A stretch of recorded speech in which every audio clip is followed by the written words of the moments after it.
Hi friends, இந்த வீடியோவில் நாம் இதை பற்றி பார்க்க போகிறோம்னா கார்த்திகை தீபம் சீரியல் ஜூன் 4ஆம் தேதிக்கான ஒரு அதிரடியான எபிசோட் வந்திருக்கு. அதை பற்றி தான் இந்த வீடியோவில் பார்க்க போகிறோம். சரி வாங்க வீடியோக்குள்ளே போகலாம். இந்த ஒரு எபிசோட் எப்படி ஸ்டார்ட் ஆகுதுன்னா, நம்ம சரவணா அந்த ரவுடியை அடித்ததும் கத்தி கீழே கொண்டு விழுந்துருது. உடனே அவனை அரெஸ்ட் பண்ணலான்னு எடுக்கிறாங்க. அப்போ அவன் அங்கேருந்து தப்பிச்சு விட ஆரம்பிக்கிறான். ஒரு இடத்துல மறைஞ்சி நேராக ரம்யாவுக்கு ஃபோன் போட்டு, மேடம் நான் இங்கே மாட்டிக்கிட்டேன் அப்படின்னு சொல்லி நடந்த விஷயத்த சொல்கிறாங்க. ஐயோ அந்த போலீஸ் பார்த்துட்டான் அப்படின்னு சொல்லிட்டு ஃபோனை வைக்கிறாங்க. உடனே ரம்யா சரி நான் உன்னை பெயில் எடுக்க வரேன் அப்படின்ட்டு ரம்யாவும் கிளம்பி நேராக ஸ்டேஷனுக்கு வராங்க. இங்கே பார்த்தோன்னா சரவணன் அந்த ரவுடியை அழைச்சிட்டு நேராக லாக்கரில் போட்டு அடினா அடிக்கிறாங்க. சொல்லுடா எதுக்காடா இப்படி பண்ணிட்டு இருக்க சொல்லு, இதை அவன் தொழிலாங்கிற மாதிரி கேட்டதும், சார் அவங்க தான் சார் என்கிட்ட வம்பெடுத்தாங்க, இது என்னோட சேஃப்டிக்காக தான் வச்சிருக்கேன், ஏன்னா அடிக்காதீங்கிற மாதிரி பேசிட்டு இருந்ததும் அப்போன்னு பார்த்து நம்ம சரவணன் வெளியில் வராங்க. ஏன்னா கார்த்தி வந்திருக்காங்க. வாங்க கார்த்தி, என்ன விஷயமா வந்திருக்கீங்க? இல்லை தீபாவை சமீபத்தில் ஒருத்தன் கொலை பண்ண முயற்சி பண்ணா, அவன் மேலே மோதிங்கிற மாதிரி நடந்தா அத்தனை விஷயத்தையும் சொல்கிறாங்க. ஓஹோ அப்படியா?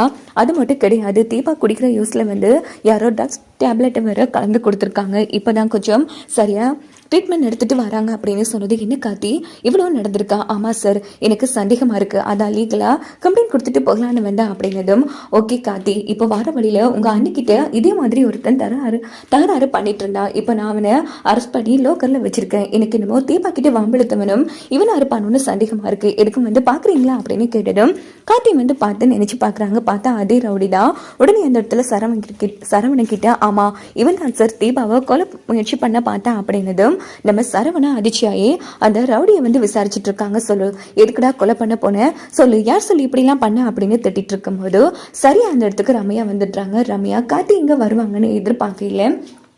ஒரு நிமிஷம் கார்த்தி அப்படின்னுட்டு சரவணி நேராக ரம்யா கிட்ட சொல்லுங்க மேடம், இல்லை நான் வார வழியில் இங்கே ஒருத்தன் மோதி கத்தி காட்டி மிரட்டிட்டு போயிட்டான், அதான் பயமாக இருந்துச்சு, உங்ககிட்ட கம்ப்ளைண்ட் கொடுத்துட்டு போகலான்னு வந்தேன் அப்படின்னதும் நம்ம கார்த்தியும் சரவணனும் அதிர்ச்சாராங்க. என்ன மேம் சொல்கிறீங்க? ஆமாம் சரி, அதே மாதிரி ஒருத்தன் இந்த லாக்கரில் இருக்கான், அவனான்னு பார்த்து சொல்கிறீங்களா அப்படின்னு இன்ஸ்பெக்டர் கேட்டதும் அந்த ரவுடியை பார்த்துட்டு ரம்யா ஆமாம் இவன் தான் அப்படின்னு சொல்கிறாங்க. இதுக்கிட்ட கார்த்தியும் சரவணனும் அதிர்ச்சாராங்க. இவனோட பொழப்பே இதுவா தனாக்க இருக்கும். சரி மேடம் நான் கம்ப்ளைண்ட் எழுதிடுறேன் அப்படின்னு சொல்றாங்க. கார்த்தி நீங்க இந்த விஷயமா வந்திருக்கீங்க அப்படின்னு ரம்யா கேட்கறாங்க. இல்ல மேடம், ஒரு பர்சனல் விஷயமா இங்க சீரை பார்த்துட்டு போகலான்னு வந்திருக்கேன் அப்படின்னதும், ஓகே கார்த்தி நான் கிளம்புறேன் அப்படின்னு ரம்யா அங்கிருந்து கிளம்பிடுறாங்க. இங்க பார்த்தோம்னா நம்ம இன்ஸ்பெக்டர், சரி விடுங்க கார்த்தி, இவன் இப்படித்தான் பொழப்பு நடத்திட்டு இருக்கான் போல இருக்கு, அந்த ட்ரக்ஸ் சம்பந்தமா நான் விசாரணை பண்றேன், நீங்க கவலைப்படாதீங்க அப்படின்னு கார்த்தி அங்கிருந்து கிளம்புறாங்க. இங்க பார்த்தோம்னா நம்ம அபிராமி மீனாட்சி 2 பேரையும் காமிக்கிறாங்க. அவங்க 2 பேரும் தீபா வீட்டுக்கு நம்ம ரம்யா வீட்டுக்கு வராங்க, ரம்யா அப்பாவை பாக்குறதுக்காக. இந்த பக்கம் நம்ம ரம்யா இப்போதான் அவங்க வீட்டுக்கே கிளம்புறாங்க. ஸோ நேரம் அவங்க 2 பேரும் வந்ததும் ரம்யாவும் வந்துடுறாங்க. வாங்க ஆண்டி, என்ன திடீர்னு வந்திருக்கீங்க? வாமா, உன் அப்பாவுக்கு உடம்பு சரியில்லைன்னு சொன்னாங்க, அதான் பார்த்துட்டு போகலான்னு வந்திருக்கோம் அப்படின்னதும், ஓகே ஆண்டி வாங்க, அப்பா ரூம்ல தான் இருக்காங்க அப்படின்னு ரம்யா கூட்டிட்டு போறாங்க. அதுக்கு முன்னாடி நம்ம அபிராமி கார்த்திக்கு ஃபோன் போட்டு, தீபா அடிக்கடி வெள்ளிக்கிழமையில போய் விளக்கு போடுறதா வேண்டுதல் பண்ணாப்பா, இப்போதான் அவளால போக முடியாதுல்ல, ஸோ முழு பலன் கிடைக்கணும்னா அவளோட புருஷனா விளக்கேற்றணுமா, நீ போய் ஏத்துட்டு வாரியா அப்படின்னதும் கார்த்தியும் கோவிலுக்கு கிளம்பிருப்பாங்க. இந்த பக்கம் ரம்யா அவங்க அப்பாவை கூட்டிட்டு காமிக்கிறாங்க. வாங்கம்மா அப்படின்னு. ஸோ நம்ம மீனாட்சி அபிராமி இன்ட்ரோ பண்ணி வைக்கிறாங்க. நம்ம ரம்யா இந்த பக்கம் அவரு, இங்க பாருங்கம்மா, ஒரு விஷயம் தெரியுமா, என்னோட பொண்ணு இன்னைக்கு இவ்வளோ கம்ப்ளீட்டாக சேஞ்ச் ஆயிருக்கானா, அதுக்கு உங்க குடும்பமும் என்னோட தீபாவும் தான் காரணம் அப்படின்னதும், என்ன சொல்றீங்க? ஆமா, எப்போ தீபா இந்த வீட்டுக்கு காலடி வச்சு ரம்யாவை பார்த்தாலும் அப்போல இருந்து நிறைய மாற்றங்கள் என் பொண்ணுக்கு. ஸோ லேபர் கிட்ட தன்மையா நடந்துக்கிறா, பிஸ்னஸ்ன்னு தெரிகிறவ என்னை நல்லபடியா பாத்துக்கிறா, என் கூட நிறைய பேசுறா, டைம் ஸ்பெண்ட் பண்றா. ஸோ இவ்வளோ மாற்றங்கள் வந்திருக்குன்னா அதுக்கு உங்க குடும்பம் தாமா காரணம், நீங்க வேற அவளை அம்மாவா பாத்துக்கிறேன்னு சொல்றா, உங்களுக்கு நான் கடமைப்பட்டிருக்கேன் அப்படின்னு சொல்றதும், அதுக்கு என்னங்க, என்னோட பொண்ணு மாதிரி தான் ரம்யாவும், அடிக்கடி எப்போ வேணாலும் வரலாம், கண்டிப்பா நீங்களும் வரணும் அப்படின்னதும், கண்டிப்பாமா கண்டிப்பா என் பொண்ணை கூட்டிட்டு வரேங்கிற மாதிரி அந்த இடத்துல நம்ம ரம்யா அப்பா பேசுறாங்க. சரிம்மா வீட்டை சுத்தி காமி அப்படின்னதும், வாங்க ஆண்டி அப்படின்னு சொல்லிட்டு அபிராமியும் மீனாட்சியும் அழைச்சிட்டு வராங்க ரம்யா.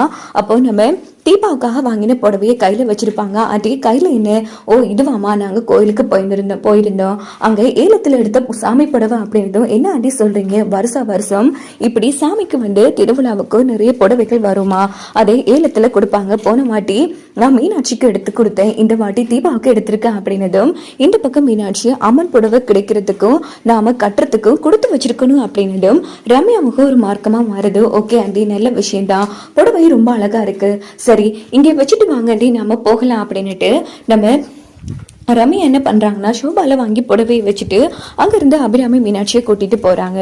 ஸோ மேலே தான் ஆண்டி போங்க, ஒரு முக்கியமான ஃபோன் கால் வருது, பேசிட்டு வரேன் அப்படின்னுட்டு ரம்யா வந்து பேசுற மாதிரி நடிக்கிறாங்க. அப்போ அபிராமியும் மீனாட்சியும் வந்து மொட்டை மாடியை வந்து சுத்தி பார்த்துட்டு இருக்காங்க.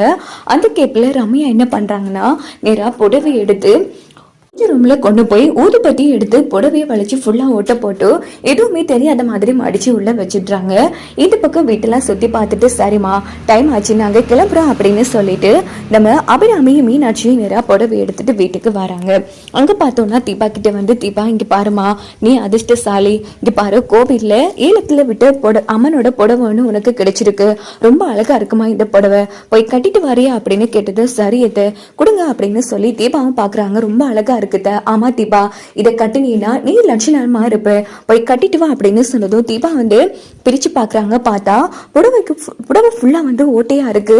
அத்தை என்ன அத்தை இது இப்படி ஓட்டையா இருக்கு அப்படின்னு கேட்டதும் என்னமா இது, வாங்கும் போது புடவை அவ்வளவு அழகா இருந்துச்சு, இப்ப என்னன்னா ஓட்டையா இருக்கு, நடக்கிறதுலாம் பார்த்தா ஏதோ அபசகுணமா இருக்கு. இல்ல அத்தை யோசிச்சு பாருங்க, கோவில பாக்குறப்போ புடவை நல்லா தான் இருந்துச்சு, ஆனா வீட்டுக்கு வரும்போது எப்படி அத்தை ஓட்ட விழுந்திருக்கும், எனக்கு என்னமோ குழப்பமா இருக்கு, யாரோ வீடு ஒண்ணு பண்ணிருப்பாங்களோன்னு தோணுது அப்படின்னு மீனாட்சி சொன்னது. என்னமா மீனாட்சி சொல்ற, அப்படி யாரு இந்த புடவையை கையில எடுத்திருப்பா, கடைசியா நம்ம போனது நம்ம தீபாவோட ஃப்ரெண்ட் அம்மா குட்டிட்டு வீட்டுக்கு தான், அதுவும் அம்மா குட்டியும் நம்ம கூட தான் இருந்தா, அப்படி இருக்கும்போது யாருமா இந்த புடவை பண்ணிருப்பா, நடக்கிறதுலாம் பார்த்தா எனக்கு பயமா இருக்கு, எல்லாமே அபசகுணமா நடக்குதுங்கிற மாதிரி அபிராமி வந்து பதட்டம்